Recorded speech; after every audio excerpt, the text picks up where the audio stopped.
Good morning मित्रांनो, तुम्हाला सगळ्यांना 1 मे महाराष्ट्र डेच्या हार्दिक शुभेच्छा। आजच्याच दिवशी महाराष्ट्राची स्थापना झाली होती आणि त्याच्यामुळे आपण हा आजचा दिवस सेलिब्रेट करतो आणि मराठी बोलतो आपण। सो इथे सगळ्या आपण वॉकला आलो आहे। हे ॲक्च्युली औंधमधलं यमाई देवीचं मंदिर आहे, त्याच्या पायऱ्या आहेत। खालून आपण वरती चालत त्या पायऱ्यावरून जाऊ शकतो आणि ते बाजूला छान मस्त मूर्त्या ठेवल्यात, पण त्याला त्यांनी कुंपण घातले। तर इथे एका सिंहाची बहुतेक ही मूर्ती दिसते, स्टॅच्यू, आणि दुसरी मूर्तीकडे ह्या साईडला पण आहे।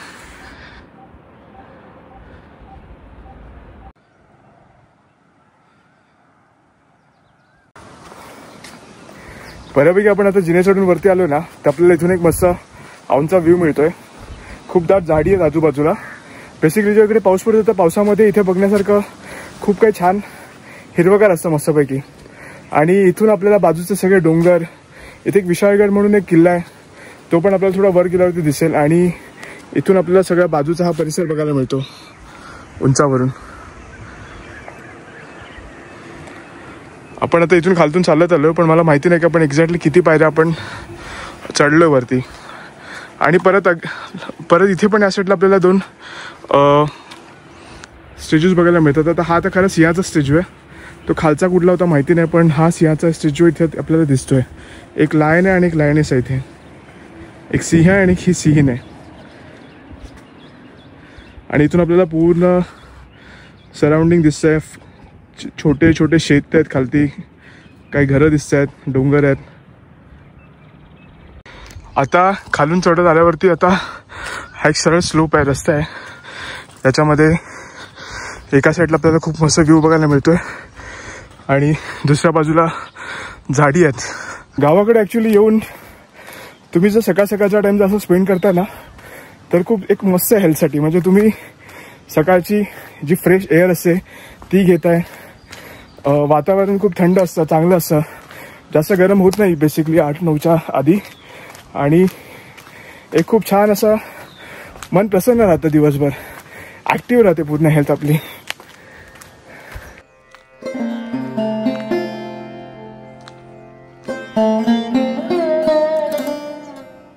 जसं मी तुम्हाला सांगितलं ना की आधीच्या व्हिडिओमध्ये औंधमध्ये एक म्युझियम आहे, ओके, यमाईच्या डोंगरावरती, जिथे आपण आता आहोत।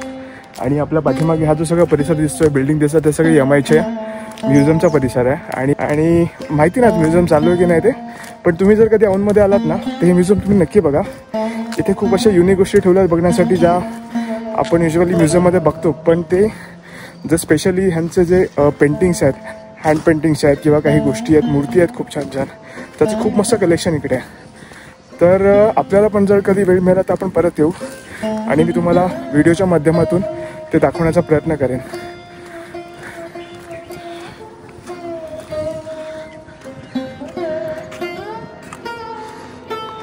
हे गेट आहे म्युझियमचं। आता बघायला गेलं तर मी ना ॲक्च्युली तिकडून जिने आहेत, त्या जिन्यांनी चालत चालू आहे। पण तुम्हाला जर ह्या म्युझियमला भेट द्यायची असेल तर तुम्हाला इथे एक मस्त रस्ता आहे जो खालून एक चालू होतो, आणि इथे येऊन मग तुम्हाला इथे पार्किंग वगैरे पण दिलेली आहे। तर इकडे पार्किंगची मस्त सोय आहे आणि पार्किंग करून तुम्ही इथे या म्युझियमला भेट देऊ शकता। आणि इथे एक बोर्ड आहे, त्या बोर्डवरती आपण त्यांची इन्फॉर्मेशन बघूया काय काय दिले त्यांनी ते। तर बेसिकली ह्या संग्रहालयाची वेळ सकाळी 10 ते 5 वाजेपर्यंत आहे। युजली ते 4:45 पर्यंत आतमध्ये घेतात आणि नंतर म्युझियम बंद करतात। आणि याचं जे तिकीट आहे ते आहे 15 वर्षाखालच्या लहान मुलांसाठी ₹1, जे कॉलेजमध्ये आहे त्यांच्यासाठी ₹5, ते पण ओळखपत्र दाखवून। मोठ्या व्यक्तींसाठी ₹10 आणि विदेशी पर्यटकांसाठी आहे ₹100। आणि ॲज युजल सोमवारचं बंद असतं हे म्युझियम।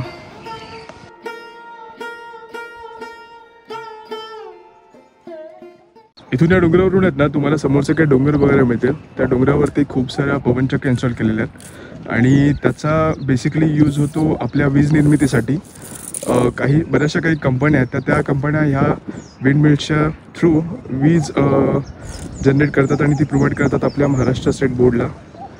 आणि हा खूप चांगला प्रकल्प आहे। आणि दुसरी गोष्ट इथे हे इन्स्टॉल करण्याची गरज, कारण की हा जो भाग आहे ना पूर्ण हा खूप ना पठारावरती आहे, उंचावरती आहे. इकडे हवा जास्त वाहते आणि त्याच्यामुळे इथे हा खूप एक मोठा ऑप्शन त्यांनी बघून विंडमिल्स लावलेले आहेत. आता हा सरळ रस्ता जो आहे ना, हे जिने परत आपल्याला वर अजून घेऊन जातात. आपण फर्स्ट लेवल जिथे म्युझियम होतं ते आपण बघितलं आणि आता इथून आपण वरती चाललोय जिथे आहे यमाई देवीचं मंदिर.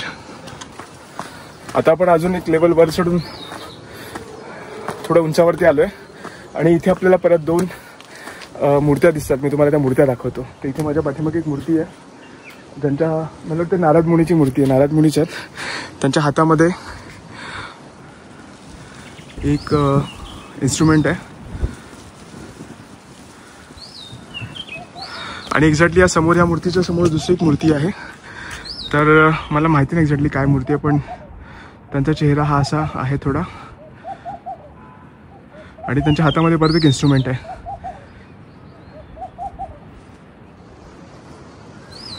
म्हणजे तुम्ही म्युझियम जरी भेट नाही दिली तरी तुम्हाला ज्या अशा काही मूर्त्या आहेत ना त्या तुम्हाला इथे अशा बघायला मिळतील. समोरच्या झाडावरती काही वानरं दिसत आहेत. या भागामध्ये ऍक्च्युली वानरं खूप बघायला मिळतात तुम्हाला, ससे, मोर आणि आपले जे छोटे कोल्हे असतात ते पण कुठे कुठे स्पॉट होतात. या झाडावरती वानरं होती, मी तुम्हाला दाखवतो कुठे दिसत आहेत का ते. ऍक्च्युली आहेत ते मगाशी खाली होते, पण मी जसं जवळ आलो तसं ते वर निघून गेले. सो इथे तुम्हाला वानर बघायला मिळतोय, या साईडला बसलाय आणि तो आपल्याकडे बघतोय निरखून. आणि दुसरा ना इथे वरती या साईडला इथे बसलाय झाडाच्या म्हणजे दांडीवरती.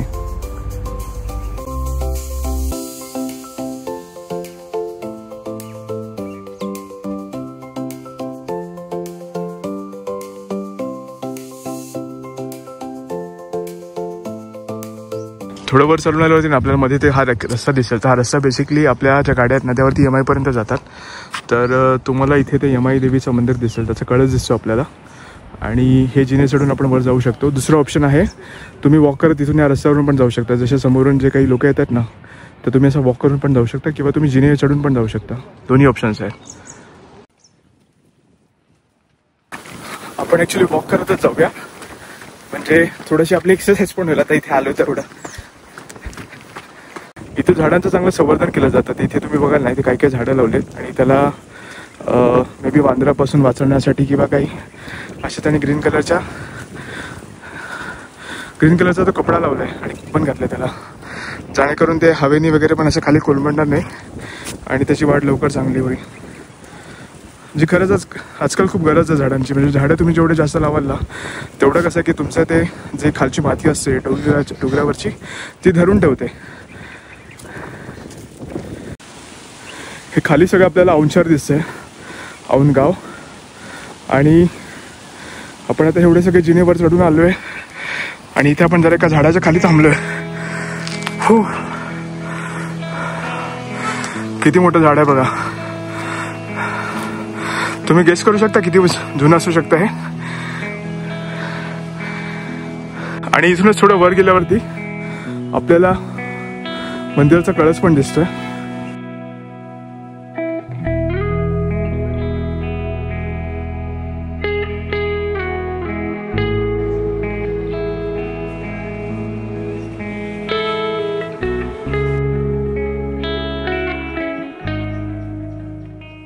इथे आपल्याला अजून एक मस्त मूर्ती दिसते आणि ही गरुड देवाची मूर्ती वाटते.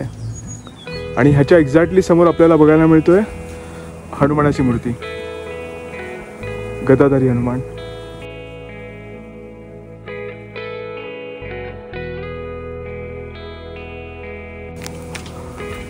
आणि जसं जसं आपण आता वर चढत आलोय ना तर आपल्याला इथे समोर मस्त मंदिराचा जो बाजूचा तट आहे तो दिसतोय, बुरुज, आणि मंदिराचं शिखर दिसतं आणि आपल्याला गेट दिसतंय.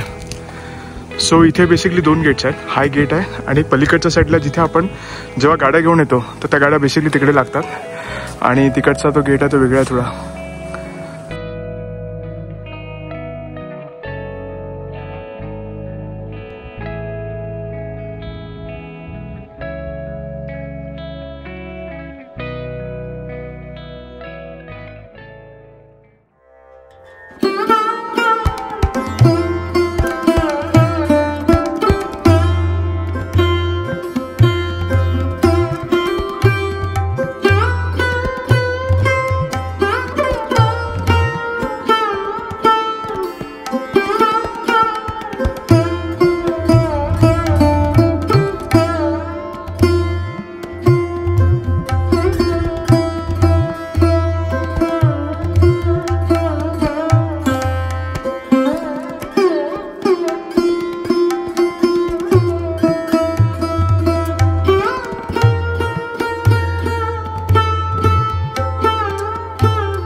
मंदिरामध्ये जेव्हा तुम्ही येतो तेव्हा तुम्हाला गेटच्या मध्ये आहे ना इथे असे काही छोटे स्टॉल दिसतील ज्याच्यामध्ये हे लोक सगळे नारळ काही फोटोज आहेत प्रसाद आहे तो तुम्ही इथून घेऊ शकता.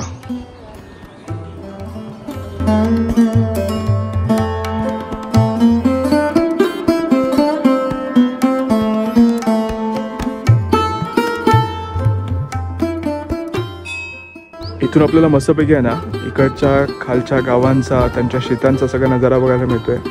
दूर दूरवरती डोंगरावरती तुम्हाला पवनचक्क्या परत दिसतील. छोटी छोटी घरं आहेत, झाडं आहेत. हा एक आपल्याला रस्ता दिसतोय शेती आहेत लोकांच्या.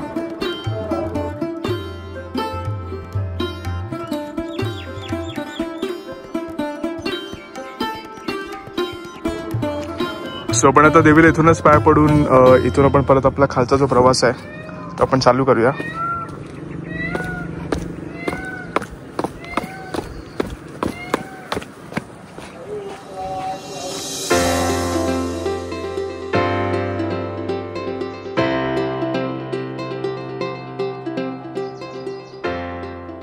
आपण आता ऑलमोस्ट ना बऱ्यापैकी जिने खाली चढून आलेलो आहोत आणि जसं जसं ॲक्च्युली टाईम होतो तसं जसं सूर्य वर चढतो आणि ऊन पण खूप वाढत चाललंय. सो आपण खाली जाऊन पाणी वगैरे पिऊ, फ्रेश होऊ आणि आपण जाऊ आपल्या घराकडे रिटर्न. आणि थँक्यू सो मच. मला खात्री आहे तुम्हाला आपला हा व्हिडिओ नक्कीच आवडला असेल आणि आपण भेटूया आपल्या पुढच्या व्हिडिओमध्ये. तोपर्यंत enjoy your holiday and take care. Bye.